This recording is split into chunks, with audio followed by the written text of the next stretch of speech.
พิ่นย้ายที่อยู่ใหม่พี่น้องเพิ่นย้ายหม่องอันนั้นมันล้มแห้งโพดอยู่เทียงนาแล้วเพิ่นย้ายขึ้นมาอยู่ห่มไผ่จ้ะห่มไผ่ห่มม่วงนะจ๊ะ2-4พี่น้องกำลังจะทอดมันเอามันไหมคะเอามันมาเอามันไหมคนขุดมันนี่แหละนี่ในไก่มันม่วงจ้าทอดมันกินเล่นๆมันสาบมันทำไมสาบนั่นเป็นเธอน่ะก็โดนสาบแล้วสาบให้เป็นกระเทยไงไม่โบแมนโดนสาบบอกกระเทยน่ะถือสาบหรือว่าเนาะใดอะไรมาสาบใครเป็นคนสาบเธอพี่น้อง7-8คนมีเธอเป็นกระเทยคนเดียวเขาต้องสาบเธอแน่นอนชาติที่แล้วเธอเป็นผู้หญิงหรือผู้ชายเหรอผู้สอบแบบมันใจคือมันใจได้ว่าคือเพิ่นว่าคือเพิ่นจำชาติได้นี่เนาะพี่น้องจำได้บ่เอาได้ผัวบ่สอบแบบโมคิดแล้วเป็นยังจังว่ามาเป็นกระเทยชาติที่แล้วน่ะเป็นผู้หญิงแล้วบ่ได้ผัวบ่ได้ถึงเซิงแล้วมาเป็นกระเทยมาเป็นกระเทยมาขึ้นจังหวัดเซิงกระดอกกระเดียทั้งผัว77จังหวัดอยู่ประเทศไทยก็ได้ไปแล้ว75จังหวัดโพดโพวันนี้พัดจังหวัดละจักคนอีกเจ้าผัดว่าแต่ละอำเภออีกชาติเรียบชาติลึกก้อนบริเซิงโอ้ยสายก้อนแล้วศาสตร์นี่เราเกิดมาเราก็จังว่าเอาจนอิ่มเพียงคอออกนอกแล้วเนาะโอ้พุ่มได้ชาติเรียบเนาะเพราะว่าอย่างอันชาติที่แล้วอันตายไปแล้วอันพวกอันนั้นถามบอกเขาจะถามว่าอะไรถามว่าเฮ็ดนาอะไรหมอมันจีทอดกรอบอยู่อันนี้กรอบของข่อยเฮ็ดแห้งก็เป็นแท่งกันยังอันนั้นถามอะไรว่าอะไรแหละเพิ่นลงโทษบอกลงโทษเห็นอะไรไปเกือบจะสั่นเป็นกระเทยเลยเอาลงโทษก็ต้องโทษให้เป็นกระเทยก็เดี๋ยวว่าเขาลงโทษในหม้อนรกเลยก็เดี๋ยวเอาฮีไปจุ่มกระทะทองแดง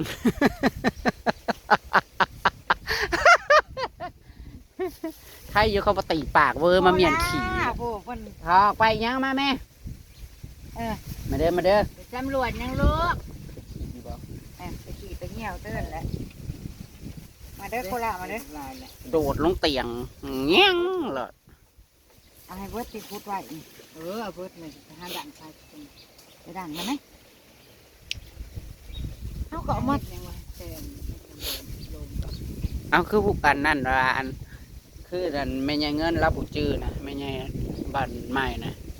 เราจำได้ว่าเราเป็นยังตายแล้วก็จื้อคักเนาะเราน่ะพิษกรรมตายบันนี้เลยเล่าใหญ่ขึ้นมาเลยซ้ำหนึ่งแล้วหูความแล้วก็ให้พ่อให้แม่พาไปบ้านเราบ้านละคูนี่จื้อคักอันนี้เล่าเอาตะกี้นะเขาอีเมลนะสุพรรณนั้นคันเรามาข้อเข่าในประเทศเราไปใส่เอาเข่าให้เล่าแล้วก็ให้เล่าอันจำศาสตร์ตั้งแต่ตายจนเจ้าพ้องมือฮอดมือสิมาเกิดแล้วเป็นยังละเจ้าน่ะคือจำศาสตร์ได้เลยเล่านะบอกกินหมากมานี่โคตรเนาะแล้วบอกกินครับมันมีหมากใหม่ที่มันหล่นลงมาเลยพวกพิวนั่นญาติกันเก็บกินนะเด้หมากเริ่มศาสตร์หมากยังประเด็นเลยครับเพื่อนเอื่นว่าหมากมันนี่โคตรเพิ่นมากินหมากอันนั้นเลยแกเพิ่นเล่าน่ะกินฮอดลูกแล้วบอกกินว่ะคนลูกแล้วนะข้าแต่คิดฮอดลูกแล้วบอกกินขาดเราสิจืดเนาะขาดเราสิได้มาเล่าให้กินข้าวพังบอกเพราะว่าเราน่ะตายผิดกรรมตายเห็นดิผิดกรรมตายกาโบได้ทรมานได้เราแม่นหรอวะเรานะอันวานลงคอจะจ่อยบ่เย็นลงคอจะจ่อยตายน่ะก็บอกห่วงนอนเราตายน่ะก็จักมือจังว่าคือจะว่าได้มาเกิดไว้แท้เนาะ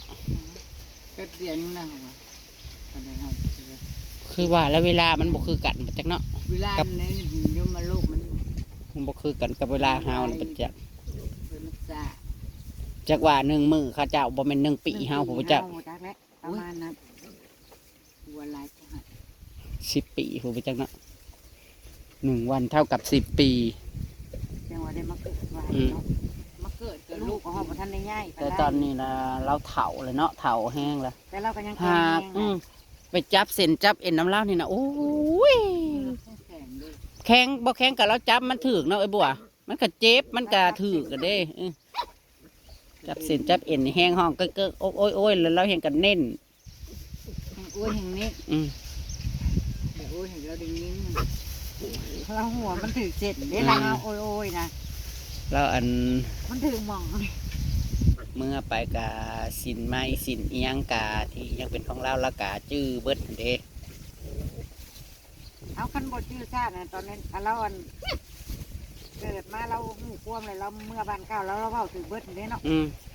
ก็ต้องเสื้ออะไรต้องเสื้ออะไร โย มาเราชื่อ ก็เสื้อแต่ว่ายังกับแมนเบิด เราเผายังกระ ควบเราหมด คือพ่อใหญ่อันที่คอยไปเป่าน้ำน่ะเด้พ่อใหญ่อันหมออันยังบันอันนี้นะบันโอ้ยบันยัง บ้านน้องห้างนี่ บ่แมนมองคอยไปเก้าเป้าปีกายนี่นะก็ได้เห็นปีซื้อกายปีซื้อนี่นะเฮ้ออันเมียแล้วสาว3 คนนี่นะ บ้านในข้างเพิ่งกันนะสอดกระโนนกระนผูกเนี่ยเราคือลายแท้ เราคนทั้งบันเราจำศาสตร์ได้แล้วกะ เออ เราเป็นคนจื้อศาสตร์ได้คือกันนะนี่นะเมียน่ะ21บ่ฮือ22 เอาเรื่อยๆบ่เรื่อยลูกนะเอาไม่ได้ก็ได้ ๆอืม หากว่าได้พิษกันได้ลูกเมียนะกะ อืม จะมีของคือว่าเลยเนาะ คนอัจฉริยะ เราเป่าแบบพวกถือของถือหยังอย่างนี้คือเสกกิดองหยังนี่นะก็ตอนนั้นเราถือของก็เราก็ไปปวดน้ำเล่าแล้ว เออบ้านเนี่ยพอคือบ่เคยได้ยิน บ้านโคกเนี่ยไอ้หยังวะโอ้ยนี่นะบ้านโบราณแห่นี่นะ มาลาดบกลาดแห่ ลาดนาดีนะเด้อนี่ อืม เขาไปเป้าปีกีก่อนเขาเที่ยวไปอาทิตย์หนึงเขาเรียกว่าเขาก็ไปเป้าทุกวันค้านบอกวันอะไรวะทุกมื้อบอก ยัง11คนน่ะยังบ่ทันตาได้คนบ่เฮ้ย อันมันก็บ่ได้เสื่องว่าอยู่น้ำกันเบิดน่ะเด้หักเมียลูกเมียแล้วน่ะแล้วเขาก็อายุเท่าใด40 กว่าปีเลย เมีย21 22 คนแหละลูกนั่นประมาณ23แล้วว่ะ ปีละคนขนาดน่ะ กับเมียได้คู่มิได้เกือบคู่เมียเด้ เออ แต่ว่าเราก็ไปมาเด้ลูกชายก็เมื่อเฮือนเมียใหญ่อันอยู่นี่นะเฮือนเมียน้อย ลูก2 คน อืม อยู่ในบ้านอันหมองก็ไปเป่านี่นะ หักอยู่ แล้วก็เมียอีกผู้หนึงนะก็พามาน้ำกันอีกได้มาแล้วก็มาในเฮือนนะก็ ไม่ได้พิษได้เลี้ยวกันเล่าแล้วแล้วก็คนน่ะก็คนไม่ได้เป็นตาเจ้าสู้ดอกไม่ได้คือควรดอกว่าสิมีลูกมีเมียหลายนั่นหากคนเฮียนเนาะคือว่าแหละคนเก่าคนจื้อศาสตร์ได้แบบ แต่ว่าคืดมากผู้ใดแล้วต้องได้โลดนะเนาะหลาน คือสิแมนมันเนี่ยมีเสน่ห์ในใจบ่ฮู้คันว่าเราเอาการกับบ่แมนคันว่าล่ำบ่รวยกับบ่พวกหมออันนี้นี่เนาะ บ่ล่ำ บ่รวยได้หมอเป่าหมอเปิลเนาะนี่นะ แถบคู่คน อืม บอกเป็นแนวนี้ เฮียนมนต์ว่าสั่นกันเนาะเข้าเจ้าโอ้ยจักเดียวว่าเราได้จังเอาแค่เขาบอกเข้าใจเมียก็ได้สาวกว่าคนโพดโพเท่ามึงนั่นยังบ่ได้ท่อเราได้นะลูกเราก็ได้อยู่คู่เมีย เรามี ลูกนะซะ3 คนเมียซะ2 คนนะ สืบทอดอันเจ้า3 เจ้า 4 คนบอก ซ้ำไผวะซ้ำข้าวน้องโชคนี่แล้วลูกนะ เออ ตัวลูกเมียนี่นะแล้วก็เห็ดเทือนเห็ดหยังได้เอาเมียได้ก็เห็ดเทือนอยู่ เมียก็รุ่นเล่าเขาเดียวกันเล่าแหละ บ่น้อย แต่เด็กน้อย ยังน้อยอยู่พวกเนี้ยปูใหม่นี่นะ เนาะ ประมาณ20 กว่าปี ฝุ่นนะ แม่กกแม่เข้าแล้วนั่นอยู่บ้านอิหยังแหละเรานะเขาก็ลืมเลยก็เล่าเองเลย เราไม่ฟัง เล่าให้ฟังเลย เอาผู้ใดไปใหม่ๆเราก็พูดจากประวัติแล้วเราก็สิเล่าให้ฟังเนาะ แต่ เราก็ ว่า สิเล่าทุกคนแหละ แต่ว่าเราไม่ได้ให้ทายเด้ตีนนะอันเหยียบอันน่ะห่อนๆนะเนาะค้างไฟนะบ่ห่อนบ่เราเหยียบเอาได้เหยียบขี้หมิ่นเหยียบอันนี้เด้ เหยียบปึ๊บแล้วมาเป่า เหยียบห่อนๆนี่นั่น หลายคนอยู่ได้อันเหยียบแนวห่อนนะเคยเห็นอยู่ แต่ละมือนี่นั่นคนไปเป่าไปปัวเด้บางคนแกจะห้ามลงคันมันถือมันยังกะเศร้าเห็นเด้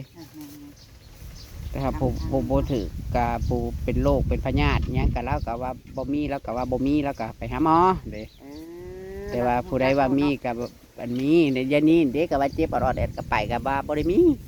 คอยผัดมีเด้มันข้างขายว่าตั้งแต่ก็เป็นอยู่บักซองแล้วมันข้างคล้ายๆว่า ช่วงว่าหล่นแล้วบอก มันก็มันเจ็บในคอในเกลือกนี่เด้มันก็เหยียบให้เหยียบไปแต่ละเทื่อ เหยียบออกเนาะ การรักษาก็บ่คือกัน แต่ละ อัน หมอ ผู้แล้วแต่ความเชื่อคือว่าหั่นแหละเนาะ เป็นความ ผู้บ่เชื่อก็ว่างมงายโน่นนี่นั่นมันหักโอ้ยประเทศลาวนี่ก็แนวตาบ่เห็นนี่ก็พี่น้องเอ้ย หลาย เนาะ หลายลูก เพราะว่าประเทศลาวนี่ส้นเผาหลายที่สุด หลายคนกันเนาะ ก็ได้ โอ้ยมันบ่เว้าส้นเผานั่นแขวงหนึงน่ะตอนได้ส้นเผา ลุงพรมาแล้ว อันนี้พวกศาสนาผีแห้งหลาย พวกถือผีถือผือนะ โอ้ยคือ เป็นตะยะเห็นเบาเขื่อนนางอุเพิ่นเล่าบ้านเมียเก่าเพิ่นน่ะแห้งกะกลางคืนก็ลงเฮือนก็บ่ได้ ว่า ไปขี่ไปเหี่ยวกะก็ทั้งผู้แล้วทั้งเรางามเรายังก็ว่า ทั้งใต้อย่างนั้นน่ะ เป็นกะยังกะอยู่เว้ย อะไรเพื่อนสาวค่อย ว่าไง ข้าวเพิ่นยังได้ตำข้าวกินมันก็ลอง คือบอกออกมานะโพเที่ยว กู จ้ะ ว่าผูกว่าอันย่ำอยากกินข้าวเบิดก็ได้ตำข้าว บ่ได้พ่อกันบ่ตอนรวมตอนซุ่มน่ะ เหงาแม่ยายบ้านมันก็บอกไปซุ่มน้ำมูก เอ็กยังจะบุไปกำลังลอกมันชิทอดมันกินเล่นมาเด้อคุดอยู่ในนี่แล้วในสวนนี่ ในสวนนี่มา ออกมาบ่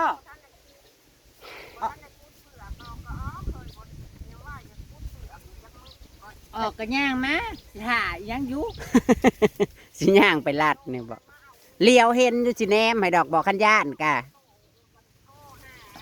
ขึ้นฮอดเทิงเลยแต่เกี่ยวเขาแล้ว แม่นบอกบ่ได้มานะวะ เนี่ย ออกมา เพื่อนสาวนะพี่น้องเธอกระยู่ผู้ดีเอาเนาะตั้มหูป๊อกป๊อกป๊อก อย่าลืมเด้อมือบุญบ้านนะมาเด้อวันที่13เด้อเรามาสิเรานี่ วันที่11บ่เจ 11 จี เลย ก็ เด้ มาเล่นอยู่นี่พอดีแล้ว 11เลยเด้นี่มื้ออื่นมื้อฮื้อนี่ก็แม่นแล้วมื้ออื่นนี่ก็เตรียมเฮ็ดน้ำข้าวปุ้นข้าวปาดแล้วนี่นะ อื่นบ่เห็นคุณนะ อืม เตรียมตัวท่าก ะคืนเฮ้ยมันให้ใครกงกะคิดแต่ว่าอยากคั่วเป็ดไว้เด้ไปคั่วเป็ดไว้ มีเรื่องบ่ มีจ้า เนี่ยนะฮะ อ๋ออย่ามาล่าแห้งพามันไปอยู่หน้าห้านแล้วนั่นมันจังมันแห้งกะว่าบ่อยากกินดูกินเบียร์ บุญบ้านนะ 13นี่แหละขึ้นไปเด้อ มื้อนี้11เลย มื้อให้น้ำข้าวปุ้น มื้ออื่นน่ะก็ค่ำช่วงค่ำๆก็สิเฮ็ดน้ำข้าวปุ้นน่ะอย่านี้เฮ็ด แม่บอกสิขึ้นไปซอย ไปซอยให้ไปซอยยานี้ ขึ้นไปซอยปานี้ สิคอยกับสิคั่วเป็ดคั่วยางหั่นแล้วไว้เพราะว่าบ้านมือประมาณเที่ยงประมาณเที่ยงขึ้นไปซอยยานี้เฮ็ดน้ำข้าวปุ้นคุณละพ่อละพ่อยังพร เจซีเพิ่นแขกลายพี่น้องแต่บุญแต่ละเทื่อนะ ว่าเฮ็ดหลายๆน้ำข้าวปุ้นน่ะเฮ็ดไว้หลาย บัดคนกินอะไรหลายบัดคนเฮ็ดน่ะมันเจซีกับปานี้จังว่าบ่ได้ดอกบัดนี้ต้องขึ้นไปซอยละ บางอันนี่เด้บางนี่น่ะก็หม้อใหญ่นึงได้ลูกเพิ่นมาน่ะ บ่ได้ง่ายไปได้เด้อเฮ็ดเนาะเตรียมฟองนะ ห่วยพันพอมันนี่นะพอจะเอาไว้บักพร้าวแล้วมาขูดน้ำบ่ ไปไว้น้องบ่ได้ไป โอ้ยังไข่อยู่มาพักผ่อนผ่อนมาไข่ น้องๆมาบ่ มาพักผ่อนขูด อากาศมันเปลี่ยนเด้ เพิ่นมานั่นหากินกินเย็นตัวเองบ่ค่อยเคยกินนะว้าวแล้วเลยมาผัดไปกินเบียร์น้ำมูบ่ตัวเองมันคนบ่ค่อยได้กินเด้คือเขาเฮ้ยว่ามาผัดอันอีปงออกกำพอดีเด้เพิ่นลงไปอีปงออกกำเขากินจนแจ้งเฮ้ยยายโลแล้วได้ล้านทรายรักกะสลองแต่ว่าสอดแจ้งผูกนั่นได้ล้านทรายให้ลูกคนมีแตลูกสาว3 สาวมาได้ล้านทรายห้อยถึกอ้าวพญากระร้อนแล้ว ก็สลองแต่ว่าเขาเห็นก็อยากได้ผู้ชายเขาบ่มีผู้ชายอันเด้มื้อนี้ก็มาทำมากินทอดมันเนี่ยนะพี่น้องเอ้ยกลัวเพิ่นจะทอดมันกา มาเป็นแบบใด โอ้ให้ไปล่างอัน ตามคลิปหน้าก็แล้วกันค่ะ เป็นนะ